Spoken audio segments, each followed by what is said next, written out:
Welcome back to Nobody Told Me This Part Caregiving, Loss, and What Comes Next.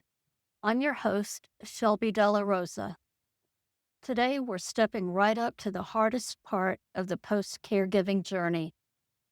We're talking about the moment the distractions fade, the schedule clears, and you're left facing a completely empty slate. We're asking the terrifying question: who am I now? Let's take a breath together and begin.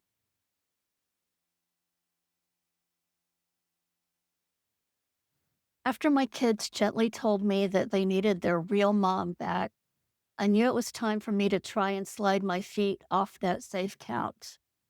But when I finally turned off the endless loops of HGTV, I hit a massive wall. I looked at my life and realized I had absolutely nothing going on.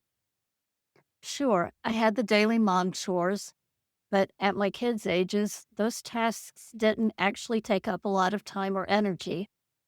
I had church, but that was an hour or so on Sunday and maybe a couple of hours on Wednesday. Aside from that, my calendar was blank. My days were completely silent. For a very short span of time, maybe just a couple of days, that silence actually felt like bliss.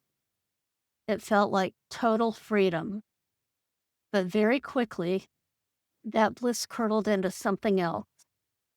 It started to feel like uselessness.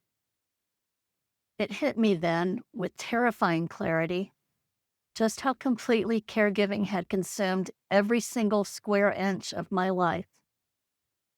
I decided to start seeing a grief counselor. Actually, to be really honest, my kids kind of insisted on it. During our very first sessions, he sat across from me, looked me in the eye, and asked a seemingly simple question: Shelby, what do you like to do for fun? And my mind went entirely, completely blank. I sat there and realized that I hadn't experienced fun in so long that I genuinely had no idea what the word even meant for me anymore. I couldn't name a single hobby. I couldn't name a single activity that was just for my own joy. That was the exact moment the truth slammed into me. The version of Shelby from before the caregiving was gone, and the caregiver version of Shelby was out of a job. I was trapped in the middle with no earthly clue who I was or what I could possibly want out of life. The emptiness didn't just feel like a quiet room. It felt like standing on the absolute edge of a dark, bottomless abyss. And it was terrifying. I was 47 years old, and it felt like I was being forced to start my entire life completely over from scratch. And in so many ways, I was. See, I was only 32 years old when my caregiving journey began. I had spent 15 years, most of my 30s and most of my 40s, pouring every ounce of my identity into keeping my husband alive. Maybe you were a caregiver for months, not years, or not as many years as I was. But if you have sat in that counselor's chair, or if you're looking at your own blank calendar right now, feeling totally useless, I want to reach across the space between us and hold your hand. Your emptiness is not a defect. It's the natural consequence of loving someone through a long-term battle. You gave away your pieces to keep them whole. Standing on the edge of that abyss at 40, 50, or 60 years old feels unfair, and it feels incredibly scary. But I want to offer you just a tiny shift in perspective that my counselor helped me see. An abyss is terrifying because it's empty. But an empty space is also the only place where something new can be built. You don't have to know who you are today.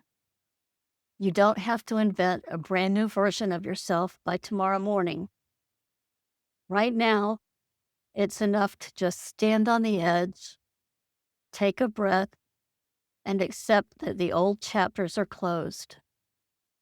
You're going to find your pieces again, I promise.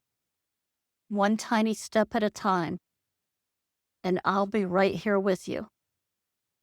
Thank you for sharing your time and energy with me today. Please remember that healing isn't about fixing your old self. It's about learning who you are now. If you'd like an opportunity to take a first baby step or two toward finding out who you are now, I have a Who Am I Now session that might work for you.